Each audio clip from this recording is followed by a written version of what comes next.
Finding the right dog trainer is probably one of the best things you can do for a great life with your dog, right here in PB. We're going to walk through everything you need to know so you can make a really confident, informed choice. Let's get to it. Think about it. A well-trained dog makes everything so much easier, whether you're navigating the busy area around the North Shore Mall or just enjoying a nice walk over at Brooksby Farm. The whole point of training is to help your dog become that calm, happy companion you can take pretty much anywhere. So, how do you actually spot a great trainer? Well, it really starts with understanding the methods they use and the qualifications that truly set the professionals apart from everyone else. Okay, the very first thing you want to look for, and this is a big one, is a commitment to positive reinforcement. There's a reason this is the modern standard for dog training. It works incredibly well, and it builds a really strong, trusting relationship with your dog. You're basically teaching them what you want them to do instead of just punishing them for making mistakes. Now, on the other hand, if you hear a trainer suggesting anything that involves fear, pain, or intimidation, that's a huge red flag, seriously. Those kinds of methods can create a ton of anxiety and even aggression, and they often end up making problems a lot worse in the long run. So, you're going to see all these letters after a trainer's name, right? It can look like alphabet soup.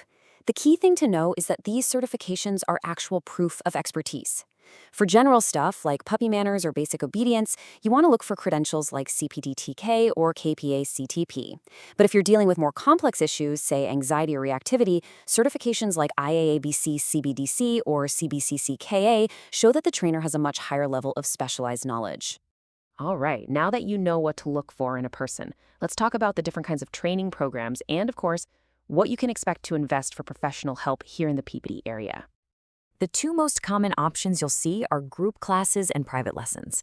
Group classes are fantastic for teaching your dog how to focus when there are other dogs and people around.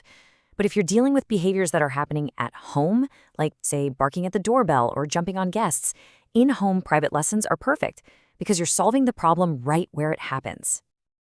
Just to give you a quick ballpark idea, a single private lesson in and around Peabody is typically going to fall somewhere in this price range. It can be a great way to tackle one or two specific issues with an expert's direct guidance. And here's a fuller breakdown of the typical costs. It's helpful to think of this as an investment in years of peaceful walks and a calm home. Group classes are a really affordable place to start, while something more immersive like a board and train is a much bigger investment for more intensive help. This should give you a good sense of how to budget for your specific goals. Okay, so let's say you found a few trainers that seem promising. Now it's your turn to interview them. Asking the right questions is really the key to finding that perfect match for you and your dog. Think of these questions as your guide. You'll definitely want to confirm they use positive methods and have current certifications, but pay close attention to how they answer the customization question. A good trainer won't just use a cookie-cutter approach, they'll tailor the plan to your life. And asking what you should practice between sessions is so important, because honestly, that's where most of the learning really sinks in. Great training doesn't just happen in your living room. A big part of it is being a responsible dog owner out in the community. So let's cover some key local rules and resources you'll want to know about. This is the number one rule to remember. Unless you're in a designated off-leash area, like a dog park, your dog must be on a leash in Peabody. It's really for the safety of everyone, your dog, other people, and other pets.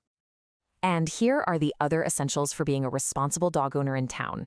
You'll need to get an annual license from the city clerk, make sure that rabies vaccination is always up to date, that's state law, and be mindful of barking. Good training can really help with that last one before it ever becomes an issue with the neighbors. Okay, now for the fun part, taking these new skills out into the real world. Peabody and the surrounding towns have some fantastic places to practice. You can work on loose leash walking with all the different sights and sounds at Brooksby Farm, practice recall safely at the dog park, or help your dog build focus on the trails at Spring Pond. This is the question every single dog owner asks.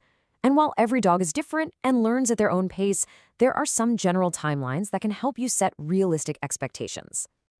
For a new dog joining your family, the 3-3-3 rule is a great guide for their adjustment period. As for the training itself, with consistent daily practice, you can see real progress on basic manners in about 4 to 8 weeks. Now, for more complex issues like deep-seated fear or reactivity, you have to be patient. That's going to take several months of careful, consistent work with your trainer. The effort you put in now, finding the right trainer and practicing consistently, it really does pay off in countless ways. Soon enough, you'll be the one enjoying those peaceful, calm walks on the trails at Spring Pond, or just relaxing on a local patio with your well-behaved companion right by your side. All that work is what makes these simple, happy moments possible.